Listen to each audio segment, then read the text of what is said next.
Hi there, thanks for joining in. Let's read So You Want to Be President. This has won a Caldecott Medal for its pictures. Okay. So you want to be president. There are good things about being president, and there are bad things about being president. One of the good things is that the president lives in a big white house called the White House. Another good thing about being president is that the president has a swimming pool, bowling alley, and movie theater. The president never has to take out the garbage.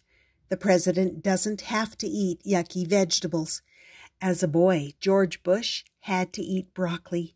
When George Bush grew up, he became president. That was the end of the broccoli. One of the bad things about being president is that the president always has to be dressed up. William McKinley wore a frock coat, vest, pinstriped trousers, stiff white shirt, black satin tie, gloves, a top hat, and a red carnation in his buttonhole every day. The president has to be polite to everyone. The president can't go anywhere alone. The president has lots of homework. People get mad at the president. Someone once threw a cabbage at William Howard Taft. That didn't bother Taft. He quipped, "I see that one of my adversaries has lost his head." Lots of people want to be president. If you want to be president, it might help if your name is James. 6 presidents were named James. President Carter liked to be called Jimmy. 4 Johns, 4 Williams. President Clinton liked to be called Bill. 2 Georges, 2 Andrews, and 2 Franklins all became president.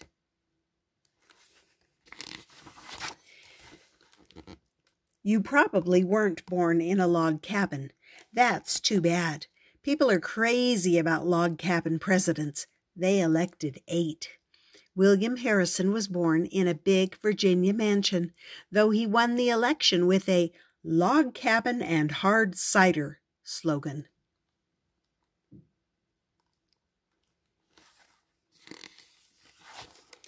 If you want to be president, your size doesn't matter. Presidents have come in all shapes and sizes. Abraham Lincoln was the tallest, 6 feet 4 inches. His stovepipe hat made him look even taller. James Madison was the smallest, 5 foot 4 inches, and only 100 pounds. William Howard Taft was the biggest, more than 300 pounds. He was so big that he had a special tub built for his White House bathroom. 4 men could fit in the tub. Maybe Taft's problem was that presidents can order any food they want. Andrew Johnson once served his guests turtle soup, oysters, fish, beef, turkey, mutton chops, chicken, mushrooms, string beans, partridges, duck, pudding, jellies, and lots of wine, all at one dinner. Though the Constitution says you'll have to wait until you're 35, young, old, and in between have become president. Theodore, Teddy, Roosevelt at 42 was the youngest. He had pillow fights with his children and played football on the White House lawn. "You must always remember that the president is about 6, a friend said. Ronald Reagan was the oldest. When he first ran for president, he was 69. He joked that it was the 30th anniversary of his 39th birthday. Some presidents joked and some didn't. Presidents' personalities have all been different. William McKinley was so nice that he tried to stop a mob from attacking the man who just shot him. Benjamin Harrison was so cold that one senator said talking to Harrison was like talking to a hitching post. Calvin Coolidge was so shy and quiet that a dinner guest once made a bet that she could get him to say more than 2 words. You lose, he told her. Andrew Jackson certainly wasn't shy. When he ran for president, his opponents printed a list of his duels, fights, shootings, and brawls. 14 in all. Don't worry about your looks. Abraham Lincoln was a homely man, but he was one of our best presidents. He reunited the country by winning the Civil War. Someone once called Lincoln two-faced. If I am two-faced, would I wear the face that I have now? Lincoln asked. Warren Harding was a handsome man, but he was one of our worst presidents. He gave government jobs to his crooked friends. I am not fit for this office and never should have been here, he admitted. Do you have pesky brothers and sisters? Every one of our presidents did. Benjamin Harrison takes the prize. He had 11. It's lucky he grew up on a 600-acre farm. James Polk and James Buchanan both had 9. George Washington, Thomas Jefferson, James Madison, and John Kennedy each had 8. 2 presidents were orphans, Andrew Jackson and Herbert Hoover. A president in your family tree is a plus. John Quincy Adams was John Adams' son. Theodore Roosevelt and Franklin Roosevelt were 5th cousins. Benjamin Harrison was William Harrison's grandson. James Madison and Zachary Taylor were 2nd cousins. Some presidents threw money around, and some were penny pinchers.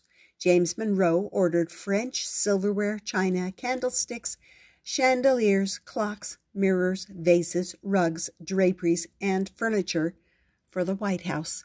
93 crates in all. William Harrison was thrifty. He walked to market every morning with a basket over his arm. Do you have a pet? All kinds of pets have lived in the White House, mostly dogs. Herbert Hoover had 3 dogs, Piney, Snowflake, and Tut. Tut must have been a Democrat. He and his Republican master never got along. Franklin Roosevelt's dog, Fala, was almost as famous as his owner. George Bush's dog wrote Millie's book, Adventures of a White House Dog, as reported to Mrs. Bush. Ulysses Grant had horses. Benjamin Harrison's goat pulled his grandchildren around in a cart. The Coolidges had a pet raccoon. Jimmy Carter and Bill Clinton preferred cats. Theodore Roosevelt's children didn't just have pets, they ran a zoo. They had dogs, cats, guinea pigs, snakes, mice, rats, badgers, raccoons, parrots, and a Shetland pony called Algonquin. To cheer up his sick brother, young Quentin once took Algonquin upstairs in the White House elevator. You don't have to be musical to be president. Ulysses Grant certainly wasn't. He only knew 2 tunes. One is Yankee Doodle, he said, and the other one isn't. But many presidents were musical. Thomas Jefferson, John Tyler, and Woodrow Wilson played the violin. John Quincy Adams, the flute. Chester Arthur, the banjo. Harry Truman and Richard Nixon, the piano. Bill Clinton, the saxophone. And Warren Harding, almost any brass instrument, including the sousaphone. Some presidents knew how to dance, and some didn't. Our first president did a mean minuet. At his inaugural ball, George Washington danced with every lady but his wife. Mrs. W. had stayed home. James Madison's opinion of his inaugural ball? I would much rather be in bed. Abraham Lincoln wasn't much of a dancer. Miss Todd, I should like to dance with you the worst way, he told his future wife. Miss Todd later said to a friend, he certainly did. Woodrow Wilson liked to do the jig step while singing silly ditties. Not all presidents danced, but most had a sport. John Quincy Adams was a first-rate swimmer. Once when he was skinny dipping in the Potomac River, a woman reporter snatched his clothes and sat on them until he gave her an interview. Ulysses Grant raced his rig through the streets of Washington and was arrested for speeding. Rutherford Hayes played croquet on the White House lawn. Ronald Reagan split wood. William McKinley's idea of exercise was to sit under a tree with a good book. Golf has been big with presidents. Dwight Eisenhower and John Kennedy were especially good. But when Gerald Ford, George Bush, and Bill Clinton teamed up for a golf game, 3 of their shots clobbered spectators. Though most presidents went to college, 9 didn't. George Washington, Andrew Jackson, Martin Van Buren, Zachary Taylor, Millard Fillmore, Abraham Lincoln, Andrew Johnson, Grover Cleveland, and Harry Truman. Andrew Johnson couldn't read until he was 14. He didn't learn to write until after he was married. Thomas Jefferson was top-notch in the brains department. He was an expert on agriculture, law, politics, music, geography, surveying, philosophy, and botany. In his spare time, he designed his own house, a mansion, founded the University of Virginia, and whipped up the Declaration of Independence. If you want to be president, you might consider joining the Army. George Washington, Andrew Jackson, William Harrison, Zachary Taylor, Ulysses Grant, Rutherford Hayes, James Garfield, Chester Arthur, Benjamin Harrison, and Dwight Eisenhower were all generals. If you can't be a general, be a hero, like Theodore Roosevelt or John Kennedy. Roosevelt's Rough Riders charged up Kettle Hill to help win the Spanish-American War. Kennedy led his crew to safety in World War II when the Japanese sank his PT boat. Don't be a Franklin Pierce. In his very first battle, Franklin Pierce's horse bucked. He was thrown against the saddle and fainted. His horse fell, broke its leg, and Pierce hurt his knee. He got elected anyway. Another route to the White House is to be vice president, though most don't think much of the job. Truman's vice president, Alban Barkey, told about a man who had 2 sons.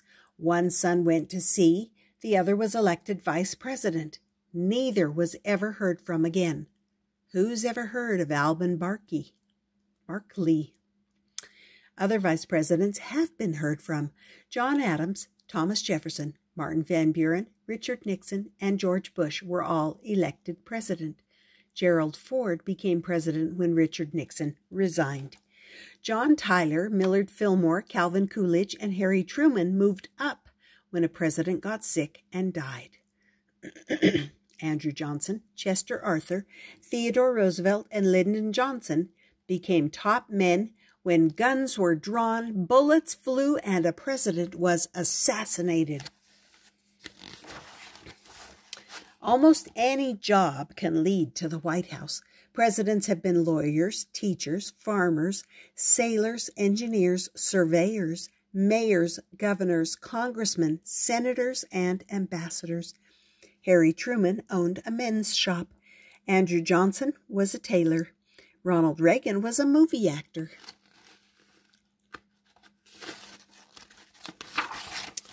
One thing is certain. If you want to be president and stay president, be honest. Harry Truman paid for his own postage stamps. Grover Cleveland was famous for his motto, "Tell the truth." Other presidents weren't so honest. Democrat Bill Clinton was impeached for lying under oath. Republican Richard Nixon's staff broke into Democrat headquarters to steal campaign secrets. He covered up the crime and then lied about it. That was the end of Richard Nixon as president. There they are, a mixed bag of 41 presidents. What did they think of being head man? George Washington, who became our very first president in 1789, worried about his new line of work. "I greatly fear that my countrymen will expect too much from me," he wrote to a friend. He was a howling success. Some loved the job. "No president has ever enjoyed himself as much as I," Theodore Roosevelt said. Others hated it. "The 4 most miserable years of my life," John Quincy Adams complained. Every president was different from every other, and yet no woman has been president. No person of color has been president. No person who wasn't a Protestant or a Roman Catholic has been president. But if you care enough, anything is possible. 34 presidents came and went before a Roman Catholic, John Kennedy, was elected. Almost 200 years passed before a woman, Geraldine Ferraro, ran for vice president. It's said that people who run for president have swelled heads. It's said that people who run for president are greedy. They want power, they want fame. But being president can be wanting to serve your country, like George Washington, who left the Virginia plantation he loved 3 times to lead the country he loved even more. It can be looking forward to the future, toward the future, like Thomas Jefferson, who bought the Louisiana Territory and then sent Lewis and Clark west to find a route to the Pacific. They did. It can be wanting to turn lives around, like Franklin Roosevelt, who provided soup and bread for the hungry, jobs for the jobless, and funds for the elderly to live on. It can be wanting to make the world a better place, like John Kennedy, who sent Peace Corps volunteers around the globe to teach and help others.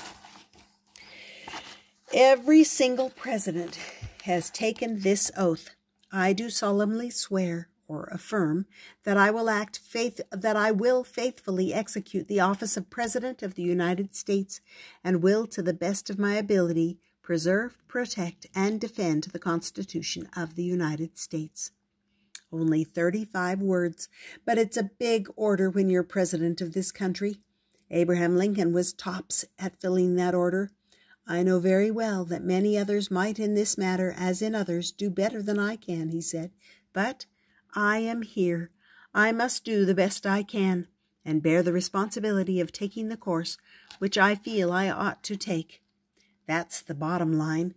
Tall, short, fat, thin, talkative, quiet, vain, humble, teacher, lawyer, teacher, or soldier. This is what most of our presidents have tried to do, each in his own way. Some succeeded, some failed. If you want to be president, a good president, pattern yourself after the best. Our best have asked more of themselves than they thought they could give. They have had the courage, spirit, and will to do what they knew was right. Most of all, their first priority has always been the people and the country they served. And then here's a thing that tells about the illustrations and who was in those pictures, and about the different presidents and what happened during their presidencies. And there's some more of them. And as you noticed, probably, this book is not current. It stopped a few presidents ago with Bill Clinton, and there's been a lot happened since then, and not all of our presidents have been as good as some of the ones in this book. So if you are old enough to vote, be very careful who you vote for. And if you're not, look forward to maybe being a president and helping our country be better than it has been recently. Anyways, I hope you enjoyed that. I hope you subscribe and come back often. And we'll see you in another time on Stories with Grandma.